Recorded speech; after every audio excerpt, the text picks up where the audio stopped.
Yesu Yesu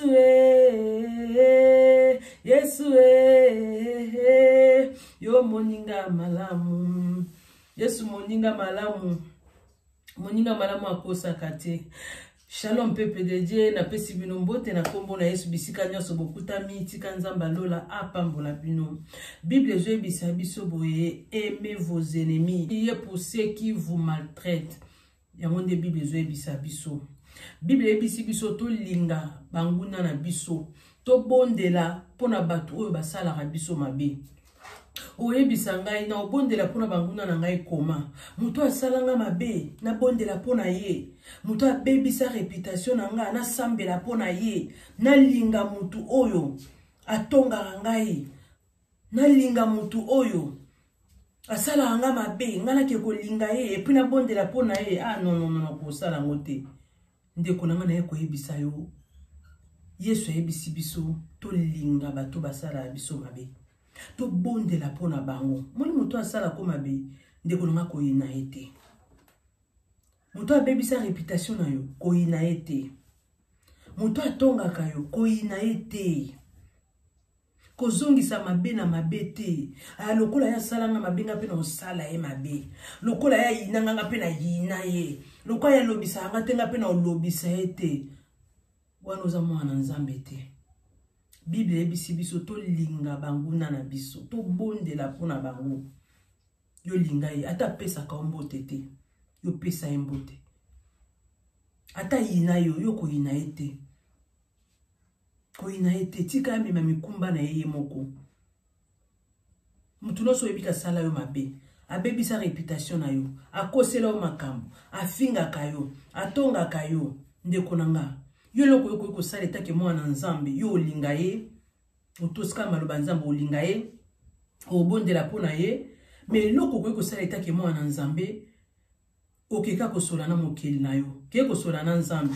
Ke luka ko porter plainte pa nzambe. E pa bato basala o mabe. Ebisa nzambe. Nga na sala ye mabe te. Afinga ngai.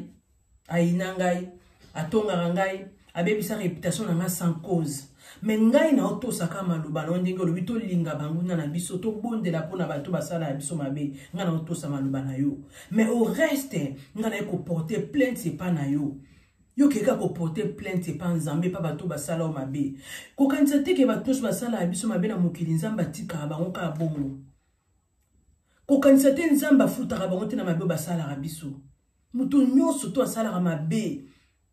Nzambe afutaka ye, nzambe apesaka ye punition, nzambe ayebi ndenge nini ye moko asalaka vengeance na ye epa bayini na biso, nzambe moko ayebi ndenge asala musala na ye. Mais yo koluka tozo esika ya nzambe oloba ke loko asala yenga mabe nga pe na osali mabe, loko atonga yenga nga pe na otonga ye, loko azongisa nga pe na osala ye. Non, Bible ebisi biso bongo te. Yo tika nzambe asala vengeance na ye. Yo kele ko porter plainte. Mais ndeko nanga yebaka ke tango ke porter plainte c'est pas nzambe likola bato basala o mabe. OK ebisa nzambe na prière na yo. Nzambe défendre kana ngai. Kota likambu na ngai. Tala moto abebisa reputation na nga. Tala moto ndenga finga kanga. Ndenga kosela nga makambu o nga na yebite. Tala bwe tala sala nga basi yo moko ebi ba nguna na o mabe nino basala yo. O yebi yo moko. Yo ke ko porter ka plainte na prière et pas nzambe. Mais ala sûr. Tango ke ko porter plainte so n'est pas nzambe. Zala sûr que oza innocent. Zala sûr que oza coupable te. Tant ozo ke ko porter plainte, liboso nzambe, nzambe ozo ke ko porter plainte, aza juste juge. Akata makambo na sembo. Azalaka ni contre, azalaka ni pour. Okantsete so oza mabe, malgré osambela ko sali mutomo mabe, oke pa nzambe, nasiya sala kinga bo ngala zo non. Nzamba otala entre bino mibale to ko porter plainte no na nzela lo sambo na nzela prière. OK ko porter plainte pa nzambe muto alelisa nga, muto azengisa nga kimia, tala muto ndenga bundisa nga nzambe yo telema kota likambo nga. Nzambe yo sala justice na yo, na ko porter plainte na tribunal na nzambe. Na ko porter plainte pa na nzambe. Nzambe pa ko tama makambo na mesa, ako tape prière no na mesa, ako tala pe.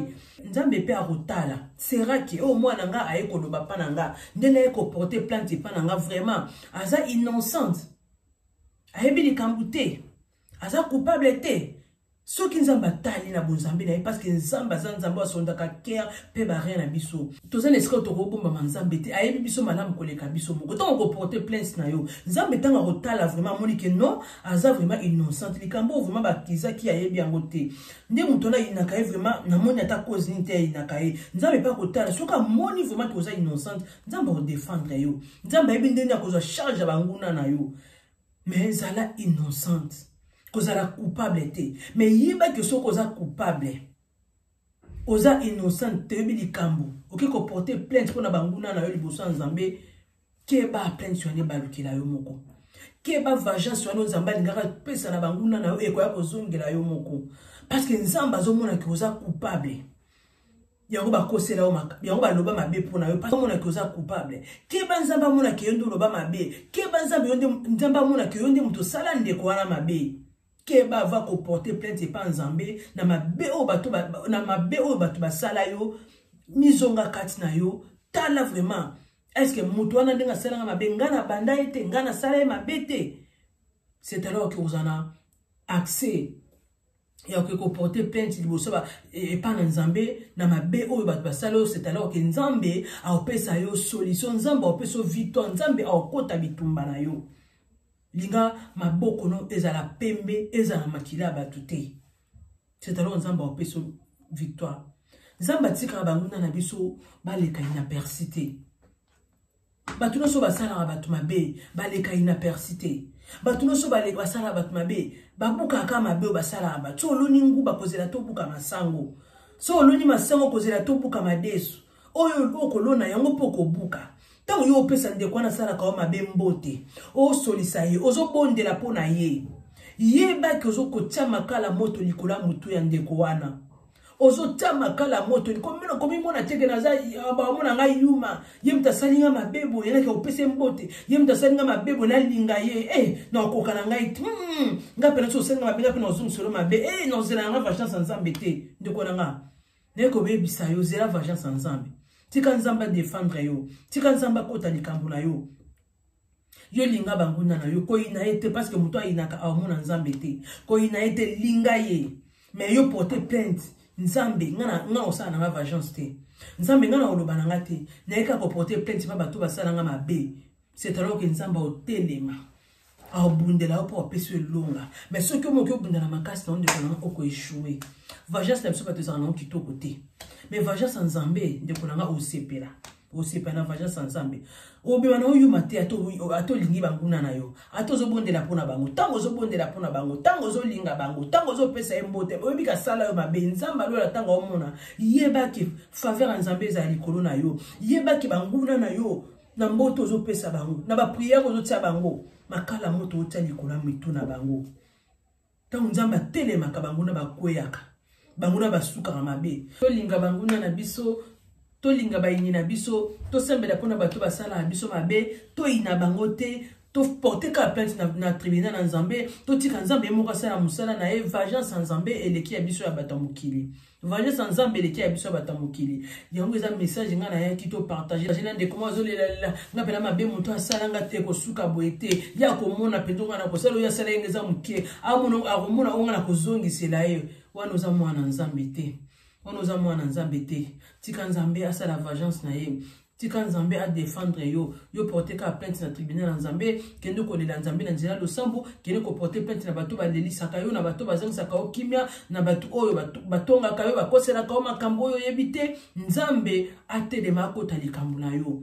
yo solisa bango bondela mpona bango pesaka bango mbote le reste yo etikali tika nzambe asala mosala na ye message nga nayaki topartage na so bandeko na ngai soki message esepelisi yo kobomba ngo mpona yo moko te aime commenter partager video oyo peut-être kosunga ndeko moko nzambe aozanga te kopambola yo soki Jésus Christ de Nazareth azongi te soki apesi so souffle de vie wana tokutana la prochaine na video mosusu que Dieu vous bénisse bye.